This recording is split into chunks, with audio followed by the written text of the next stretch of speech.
Salut les amis, aujourd'hui on va parler de ce Samyang 24 à 60 mm. Ça fait un moment que je fais pas de revue sur la monture Sony parce que j'utilise Sony principalement et uniquement pour me filmer ou pour filmer mes projets vidéo. Donc j'ai le ZV-E1 et le A7S III, ces deux caméras qui ont que du 12 millions de pixels en termes de qualité d'image. Donc toutes les photos que tu verras, je les ai faites avec le Sony ZV-E1 qui est un très bon appareil pour la vidéo.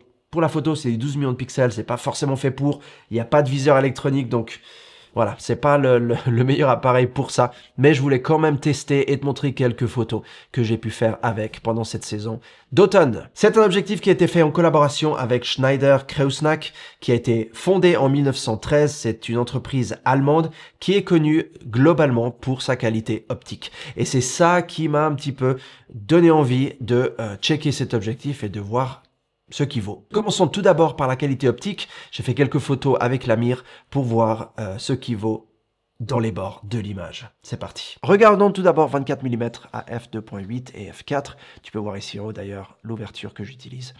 Tu peux voir la différence entre f4 et f2.8 et elle est très dure à différencier. Ce que je veux dire par là, c'est que la qualité d'image à f2.8 de ce 24 mm est incroyable. Vraiment, le piqué va jusqu'à dans les bords de l'image. Et je remarque pas forcément... Alors là, tu verras qu'il y a un petit peu de distorsion. Hein. Elle n'est pas corrigée, cette image. C'est une image brute, raw, qui n'a pas été corrigée au niveau de la distorsion. Donc il y a un petit peu de...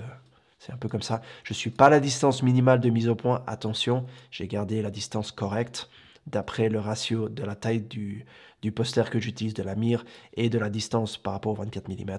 Et tu peux voir qu'il n'y a vraiment rien à redire sur les bords. Et là, au fur et à mesure que je monte, on remarque pas forcément de différence de netteté. Tu vois, F8, F11, F16 et même F22 a encore une qualité qui est plus qu'acceptable. Elle est très bonne. Là, il n'y a rien à redire. On voit un tout petit peu ici peut-être, tu vois, vraiment dans le bord ici, qu'il y a un petit peu de... C'est un peu plus mou, un peu moins piqué, mais même au centre, c'est un petit peu plus... On va dire un peu plus mou quand on est à F22, mais si tu veux éviter la diffraction à F22, moi de toute façon j'éviterai de shooter à F22. Si tu vas shooter un paysage entre F8, F11, F16, tu auras une très bonne qualité d'image. Tu peux voir ici, à F16, il n'y a rien à redire. Je suis vraiment bluffé, c'est excellent les résultats. Et si on regarde 60 mm, f2.8, là c'est un peu plus soft, un peu plus mou sur les bords. Ce qui se corrige à f4, il y a aussi un peu plus de vignette, tu vois que c'est plus sombre. Donc, si tu utilises à 60 mm, tu auras des bords qui sont un peu moins piqués, mais on parle de un peu moins piqués. Je vois pas d'aberration chromatique nécessairement, je vois pas de soucis au niveau du centre, au niveau des bords, sauf un petit peu de mou et de manque de piqué. Mais une fois que tu commences à monter, tu vois 5-6, F4, F5-6, c'est très similaire, ça se corrige, évidemment 5-6 c'est mieux que F4 légèrement. Et là, vraiment, je pinaille. Hein. Mais quand tu montes à F16, tu gardes une meilleure qualité d'image que à f2.8. Et ça reste vraiment très bon. F22, tu vas commencer à avoir un petit peu de mou. Mais franchement, regarde. Voilà, on ne peut pas se plaindre. C'est excellent. C'est excellent. Et F22, tu auras de la diffraction. Donc, j'éviterai de toute façon de shooter F22. Mais si tu shootes à F16, F11 ou F8 pour des paysages, par exemple, peut-être pas à 60 mm, mais... pour des portraits, tu n'auras aucun souci de qualité d'image. Il a une ouverture maximale de f2.8 et une ouverture minimale de f22, comme tu as pu le comprendre. La distance minimale de mise au point, quand on est à 24 mm, c'est 18 cm, et quand on zoome à 60 mm, ça devient 32 cm. Il pèse 494, c'est super compliqué, mes amis français, de compter en français de France. Mais voilà, tu l'as compris, donc 494 grammes sans le bouchon, sans le pare-soleil et sans le bouchon arrière, donc que l'objectif, ce qui est relativement léger. Je trouve qu'il est pas trop grand et il a une bonne balance quand tu le mets devant ton boîtier. Il est pas trop lourd, il penche pas trop en avant et ça garde un bon équilibre. Un 24-60, c'est, je pense, intéressant, comme tu le sais peut-être. Moi, j'ai le Leica 28-70, qui est génial, mais des fois ça me manque un petit peu le côté du 24, surtout pendant des mariages où j'aimerais avoir quelque chose d'un peu plus wide, un peu plus ample. Celui-ci, c'est intéressant qu'ils aient gardé le 24 mm parce que pendant un événement ou ce genre de choses, ça peut être vraiment pratique d'avoir ça.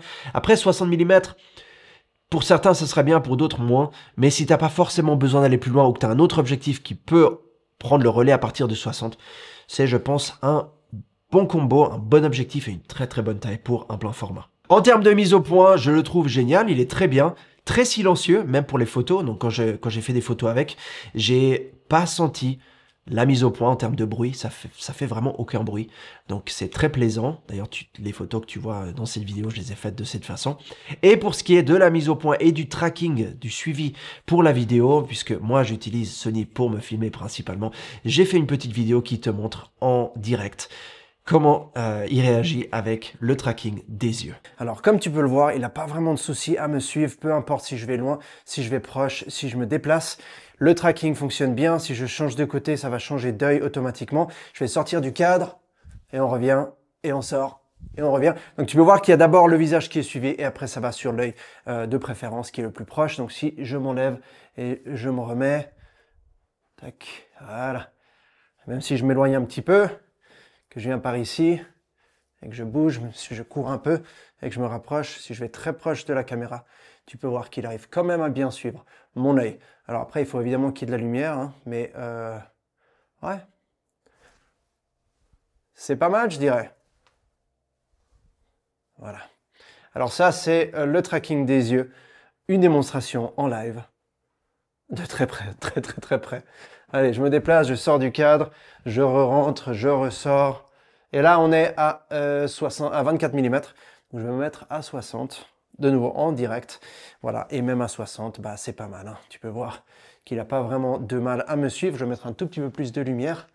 Encore une fois, tout ça, je le fais en live. Voilà. Donc, le tracking des yeux, il faut quand même qu'il y ait une certaine distance minimale, hein, parce que sinon, il a du mal à me suivre à 60 mm. Mais si je m'approche comme ça va. Ouais, il arrive à me suivre. Voilà, je sors du cadre, on re-rentre, et voilà. Il est tropicalisé, ce qui est chouette, donc résistant à la poussière et ou à l'humidité. Mais sur le site, je veux te dire ce qu'ils disent. Ils disent que c'est pas garanti qu'il soit résistant aux éclaboussures et à la poussière dans toutes les situations et sous toutes les conditions. Voilà.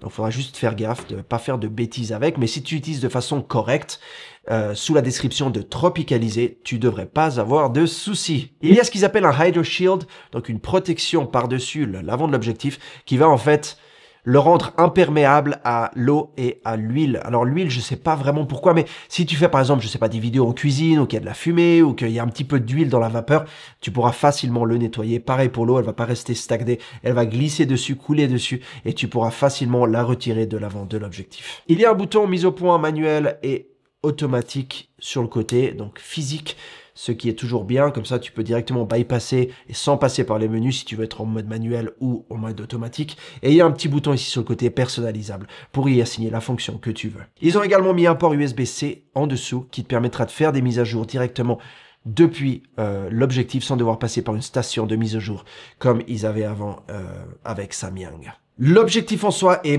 fait en plastique, mais à l'intérieur il y a de l'aluminium et c'est fait de façon à ce que ce soit résistant, comme en tout cas il dit sur le site, à l'utilisation de tous les jours pendant une longue durée. Alors j'ai pas pu tester ça malheureusement parce que ça fait pas assez longtemps que je l'ai, mais j'imagine qu'il est fait pour pouvoir durer plus longtemps dans la durée.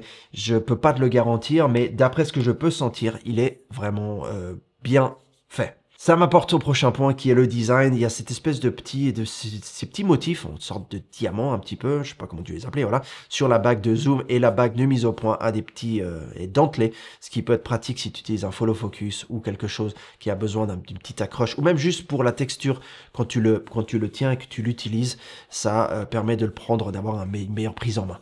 Ça le rend aussi esthétiquement plus joli. Pareil pour la boîte, ils ont fait une jolie petite boîte qui est magnétique, donc tu peux l'ouvrir comme ça. C'est sympa. Bon, voilà, les boîtes, je les garde pas forcément, mais c'est encore une fois un joli design. Donc, c'est un objectif qui a été conçu et qui a été designé de façon un petit peu différente de ce qu'ils font d'habitude chez Samyang. J'ai l'impression que le fait qu'il se soit fait avec Schneider Kreuznach, ce soit une qualité un petit peu meilleure. En tout cas, optiquement parlant, comme j'ai pu te montrer sur la mire, je suis surpris et presque bluffé même, en positif, de la qualité de l'image sur les bords et au centre. Franchement, rien à redire. Est-ce que tu l'as déjà acheté? Est-ce que c'est quelque chose que tu achèterais ou pas? Pour quelle raison tu le prendrais? Pour quelle raison tu ne le prendrais pas?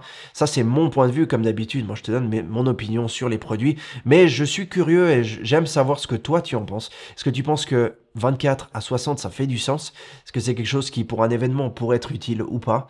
Redis-moi dans la section des commentaires ci-dessous. J'y réponds comme d'hab dès que possible. N'oublie pas et n'hésite pas à t'abonner si mon contenu te plaît, c'est surtout pour que tu puisses recevoir les vidéos tout de suite et que tu n'en rates aucune. À tout bientôt, prends soin de toi et continue à faire de très belles photos et vidéos avec ton Sony. Ciao.